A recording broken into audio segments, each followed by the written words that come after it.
What's going on, YouTube? JT is Reborn here, and welcome back to another edition of After the Movie. I'm currently in my theater parking lot right now. I just got done watching Winnie the Pooh, Blood and Honey #2. That's right, this is the second film in the Poohniverse, and this was a Fathom event type screening. I think there's like 2 more days that they're going to be screening this thing before it's out of theaters, but they wanted to let you know that this is part of the Poohniverse, because like right beforehand, the filmmakers were talking about, oh yeah, so we're doing this, we're going to be doing like all these other horror films. They even said like right beforehand, we're doing Winnie the Pooh, Blood and Honey 3, which wasn't announced as part of their slate leading up to the release of Poohniverse, but I guess that's what they're going to do. And that's kind of one of my issues is like with the ending of this thing, it feels so underwhelming and so sequel baity to the point where like, okay, yeah, like, I mean, we're just kind of like building up to whatever this weird crossover is going to be eventually. But if they are able to get to it, I mean, they already shot the Bambi film, I guess, and they even showed a sneak peek little clip, if you will, which I did get a bit of a chuckle out of that too. So Winnie the Pooh, Blood and Honey 2, I mean, I guess before I'll say what I thought of the first film very briefly. I didn't like the first film at all. I thought it was really quite bad. I wanted to find it funny. Like, I mean, the idea of a Winnie the Pooh horror film, like, okay, this could be kind of funny and entertaining, but they didn't do anything all that interesting. In fact, it really could have just been just a bunch of, like, people wearing masks in the woods and really didn't take full advantage of the whole Winnie the Pooh aspect outside of, like, the opening kind of animated intro that they sort of did. Like, after that, like, the film really just takes a nosedive, and they kind of do something like that here with the whole animated intro, and to me, that's still where the strength kind of lies in the film, is some sequences like that. But anyway, so Winnie the Pooh, Blood and Honey 2 actually does something a little bit kind of different, whereas the first film exists as a movie based on the real-life 100-Acre Wood Massacre in the second film. So it's kind of like if you watched Human Centipede 2, and the character in that film, Martin or whatever, is watching the first Human Centipede. That's kind of what you got here with Winnie the Pooh, Blood and Honey 2. So the first one was just a movie that was made based on, you know, the whole real life events that sort of happened. So it's their way of kind of being like, well, yeah, that first one was kind of bad. Let's kind of take a little mulligan here. We have more money this time around, which is very noticeable this time around because the first film made actually some profit on its like very low minimalistic budget, if you will. So there actually is more money. The effects look a lot better this time around. There's a lot more kills and carnage. But I will say, this isn't a movie I think is very good or anything like that, but it is a lot better than the first film. Like, it's actually watchable compared to the first one. There are a few elements that I think actually kind of work in this thing. One, we actually get the backstory of the characters within the 100-Acre Wood. And what it reveals in the film, which I don't want to get into spoilers just yet, I actually thought was kind of a neat reveal. Like, that was actually pretty interesting to kind of tie it into, like, something, which I don't want to get into just yet, where it also ties into Christopher Robin's backstory. And I'm like, okay, that's actually kind of a cool thing to do with it. It is a very heavy exposition dump scene, but I actually kind of like the new kind of like twist on the mythos of Winnie the Pooh, if you will, to kind of tie it back into Christopher Robin's story. I'm like, okay, that's actually kind of a cool thing that I didn't really expect going into this film. So kudos to that. There's that. And then, like I said, there's a lot of kills and carnage. It's not really like fun type violence. And I feel like if you did a little bit more tongue in cheek, and there are a few moments they do have like some bits that are kind of funny-ish, but like it doesn't really go the full kind of campy horror extent like it could. Another thing that I think kind of works okay is there actually is a more focus on a more interesting story this time around. Actually tries a little bit more in terms of character, because the first film did not do that really at all. It's just a bunch of people come to this house and then they're kind of like slaughtered, if you will. No attempt at really trying to like make any character memorable. At least with this one, you have Christopher Robin, and they try to do something with him, with his repressed memories, and kind of make him more of a sympathetic lead, if you will, which was a much needed thing in the first film. Like, it's just kind of carnage in the first film, and just nothing kind of special about that. And you don't really like, you know, because they're like animals, if you will, like they don't take full advantage of like their abilities as much in the first film. Here you have like owls brought in the mix, and Tigger. Tigger's not in it all that much, and they do kind of play off of some of the Disney stuff. Like there is a line where his Pooh even goes, "Oh bother," and then Owl's kind of in here too.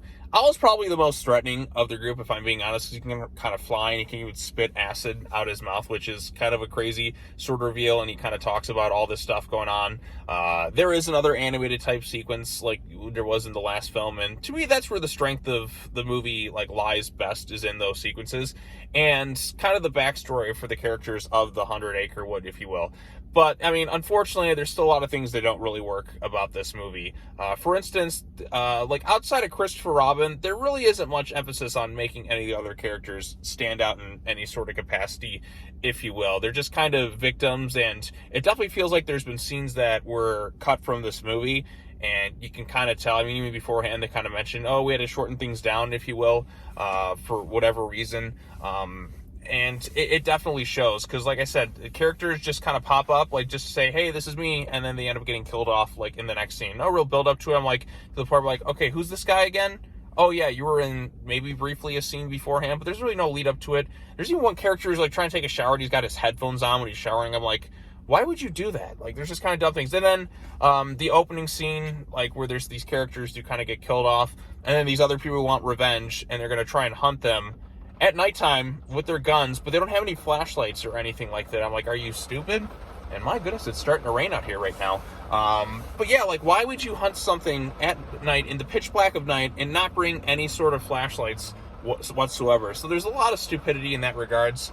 There definitely is some scenes that pay tribute to like Freddy vs. Jason, with the whole rave scene with Jason Voorhees. Like, there is a crazy type massacre thing that they got going on with Pooh and Tigger and all that kind of like unloads kind of at the end of the movie, if you will.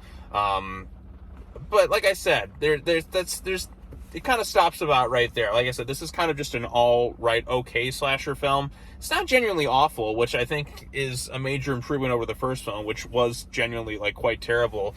So like, if the trajectory goes up a little bit, then we could be getting to something kind of better. There's some exposition kind of dump scenes in here as well at times that just like, okay, that's kind of like one character telling the backstory of the characters of the 100 Acre Wood, which, you know, there's a bit of a coincidence going on with that thing with one character goes up. And then the ending is kind of the other part where I have like most of my like kind of issues, because they're so adamant about setting up sequels and building their whole shared universe thing that like a character just kind of like is there and then just sort of disappears. It's like, where were you during this whole sequence? So that felt kind of underwhelming. But overall consensus, I don't think this is a terrible film. I don't even think it's an outright bad film, because there are a few elements that do work. Like I said, this stuff with Christopher Robin and the backstory for the characters of the 100 Acre Wood. Actually, like I said, there's something kind of there. But the rest of the movie around it, like I said, you're going to come and get a bunch of like murderous kills and all that in this thing. And, you know, they're excessively violent. But is it really like an engaging movie all the way through? I wouldn't say so, but it is more watchable than the first film was. So I'm going to say this is an okay movie, like, which is a huge mega improvement over the first film.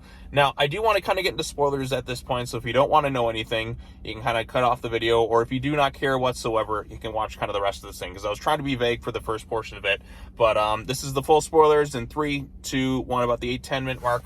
Okay, so the big kind of reveal in this thing, which I thought was actually kind of surprising, is Winnie the Pooh is actually Christopher Robin's brother, if you will. So we find out the backstory is like his brother and several other kids were kidnapped at a very young age, and they were experimented on by this doctor, if you will, who was kind of doing human gene splicing stuff, if you will, and thus created the like characters within the 100 Acre Wood. At least some of them. Like Pooh was confirmed that. I'm sure the other ones were kids too. I'm beginning to think that Owl is probably the doctor from like that experimented on them. That's why he was able to kind of survive on certain things. It's not outright confirmed, at least I think so. I don't think so. But that's where I'm kind of leaning towards, like, in this thing, that Owl is kind of the evil doctor that's experimented on Pooh and that. Because we don't actually see him, because it's like the doctor is actually like the narrator of the film, like, as we come to find out later on. So I thought that was kind of interesting. Like, I'm like, okay, that kind of like ties them in together.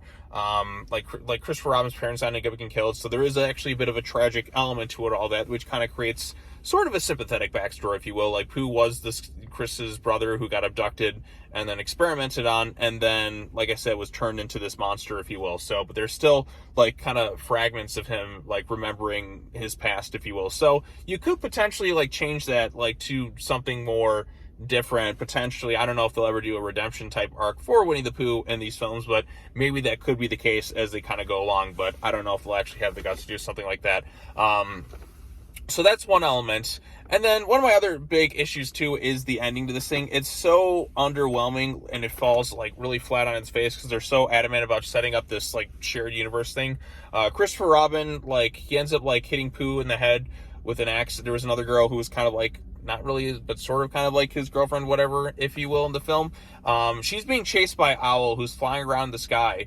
And you think Owl's going to play a factor into this climax at all. No, he just doesn't show up, like, to aid Pooh or whatever. Tigger at least had the excuse of getting shot, so he had to kind of leave, and then just kind of vanishes from it. But then Owl's like, I'm coming for you, girl. And then he's just gone. Like, he doesn't help at all. He doesn't try to aid Pooh and whatever. Like, Owl is the most dangerous character in this movie because he can fly around. Like, he's the Creeper in Jeepers Creepers mixed with the Tango Warriors from Mighty Morphin Power Rangers, the movie. And he doesn't do anything. And then he's just like, oh, they don't know everything, do they? Pooh, I'm going to resurrect you, and I'm going to resurrect Piglet, who gets shot, like, right at the beginning of the movie, and then that's kind of that. He's going to bring him back or whatever, because I guess they mentioned they have regenerative abilities.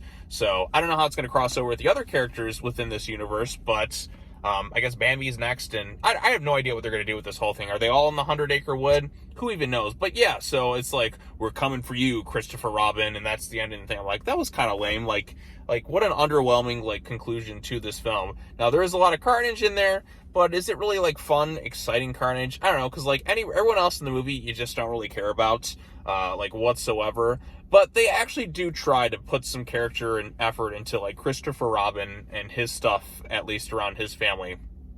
But there's everyone else who's just kind of like fodder for, you know, the monsters to kind of go and unleash their havoc on various things. So, ending is pretty lame, very lackluster. It felt like, that's it? Like, that's all you're really going to do with this thing? Like, oh, okay, we get it. You're setting up the shared universe, but you can at least get a little bit more of a satisfying conclusion to this ending, if you will. But, hey, you know what? They're building to whatever it is they're going to do. They're going to do Winnie the Pooh 3, probably, which wasn't announced in their slate. They got, like, Pinocchio. They got Bambi, which has already been filmed. They got their Peter Pan stuff, which apparently Tinkerbell is going to be, you know, pixie dust is going to think is cocaine. So, but I think an issue too is they try to take these things a little too seriously at times. You could have a little bit more fun with it, make it kind of campy and goofy, and I think it would, like, translate a little bit better. So we'll have to wait and see what happens next with the Twisted Childhood universe. But I will say, like I said, if they do improve, like I said, this one was an improvement over the last one. I think that is a good thing. Another issue too is, like, I think sometimes it's a little too dark to kind of see things. Like, they showed a clip of, like, the Bambi movie, and it was so almost pitch black at night you could barely, like, make out what's going on, like, on the film at times. I'm like, okay, kind of do a little bit better than that. But yeah, so Winnie the Pooh Blood and Honey 2, surprisingly not terrible. It is an improvement over the first film considerably. Do I think it's a good film? No, not really, but there are, like, one or two elements that I thought were kind of interesting and I think worked okay. But we're getting there. This is an improvement, and that's a good thing. So if only they could fix some of the other stuff. Like I said, some of the other lackluster stuff, like, I mean, characters are just going to be dumb in these types of things. I think, like I said, a little bit more of a tongue-in-cheek type feel to it would make it a little bit better. And like I said, the kills just sort of happen because, well, we just need kills on screen. There's really no build up to a lot of the other stuff or whatsoever, like tension or suspense, kind of like that. It's just, stuff just kind of happens. Like, they just kind of pop up everywhere. Okay, we're going to go to this rave thing because, well, we need carnage at the end. And there are a lot of people who do die at the hands of this raid, like, kind of at the end of the movie, but it definitely feels like they were cutting some corners in some aspects. So, but like I said, the backstory stuff is the most interesting aspect to the film, and at least that's that. And like I said, it's at least tries in terms of some character bits with Christopher Robin, so I have to give credit there. So, but overall, those are my thoughts on Winnie the Pooh Blood and Honey 2. I didn't hate this movie. It's not like the last one, so it's actually watchable. So, but like I said, it's like, it can kind of dull at times, but it's not genuinely terrible. So, like I said, the Christopher Robin backstory with Pooh being brothers, I thought that was actually kind of a neat twist on it. So, there you go. Those are my thoughts on the movie. If you've seen it, or if you have any thoughts on Winnie the Pooh, Blood and Honey 2, post your comments down below. Be sure to like this video, share it with your friends, subscribe to the YouTube channel for more content, hit that bell for notifications, all that fun stuff. That's all I have to say. Godzilla Kong: The New Empire comes out Thursday, so I'm going to try and do some videos on the film, like when I get the chance to. I'm excited to see this thing. Probably might do another Godzilla Kong related video tomorrow. I just picked up Godzilla Kong The Hunted. I got the graphic novel. Amazon sent me 2 for whatever reason, so I'll try to make a video on that for tomorrow, if you will. So, but yeah, that's all I have to say. Thanks so much for watching, everybody. Really appreciate it. And as always, take care now. Bye-bye then, and I will see you all in the next video. Peace out.